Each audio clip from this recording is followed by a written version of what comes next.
নমস্কার বন্ধুরা, welcome to back my channel. তো তোমরা সবাই কেমন আছো? আশা করি সবাই ভালো আছো। দেখো আজকে ইলিশ মাছ নিয়ে চলে এসেছি বাজার থেকে।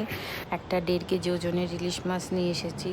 তো সেইটারই একটা যেটা সর্ষে বাটা দিয়ে ঝোল করব সেটাই তোমাদের দেখাচ্ছি। তো এতটা মাছ আমার লাগবে না, কিছুটা মাছ লাগলো আর কিছুটা মাছ আমি ফ্রিজে রেখে দিলাম। তার মধ্যে আমি যেগুলো দেবো সেটা হচ্ছে সাদা সর্ষে, কালো সর্ষে আর হচ্ছে কাঁচা লঙ্কা আর একটু তোমার সরিষার তেল দিয়ে এটাকে আমি মিক্সিতে পেস্ট করে নেব।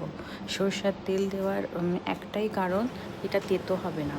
এবার যে পেস্টটা করেছিলাম সেটা একটু পাতলা করে জলে গুলে আমি এটা ছেঁকে নেব। দেখো ছাঁকনি দিয়ে আমি ছেঁকে নেব। তাতে কী হবে, সর্ষে বাটা খেলে অনেকেরই গ্যাস হয়ে যায় বা অনেক সময় প্রবলেম হয়।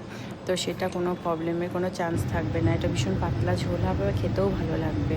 তোমরা আশা করি এরকম করে খাবে, তাহলে ভালো লাগবে। সর্ষে বাটাটা বেটে ছেঁকে একবার নেবে। তারপরে সরষের তেল ফোড়ন দিলাম, কালো জিরে কাঁচা লঙ্কা ফোড়ন দিয়ে ওই তেলের গ্যাসটা, যে গ্যাসের ফ্লেমটা ছিল একটু কমিয়ে হলুদ দিয়ে দিলাম। হলুদ দেওয়ার পর আমি যেটা সর্ষে বাটার যে জলটা করে রেখেছিলাম ছেঁকে সেটা দিয়ে দিলাম। এরপর আর কিছুই না, একটু লবণটা টেস্ট বুঝে দিতে হবে। আর হচ্ছে মাছগুলো দিয়ে দিতে হবে। মাছগুলো দিয়ে কাঁচা লঙ্কা কিছুটা দেবো, দিয়ে ঢাকা দিয়ে দেবো ওটাকে। তারপরে একটুখানি যখন ফুটে আসবে তখন ওই মাছগুলোকে আর একটু পাতলা করতে গেলে একটু সামান্য জল দিয়ে দিতে হবে। আর হচ্ছে লাস্টে আমি লেবুর রস ছড়িয়ে এটাকে পরিবেশন করব। তো তোমরা এইভাবে বানিয়ে খেয়ে আশা করি তোমাদের খুব ভালো লাগবে। আর দেখো, হ্যাঁ, আমি মাছের মাথাটা ওর মধ্যে দিয়ে দিয়েছি।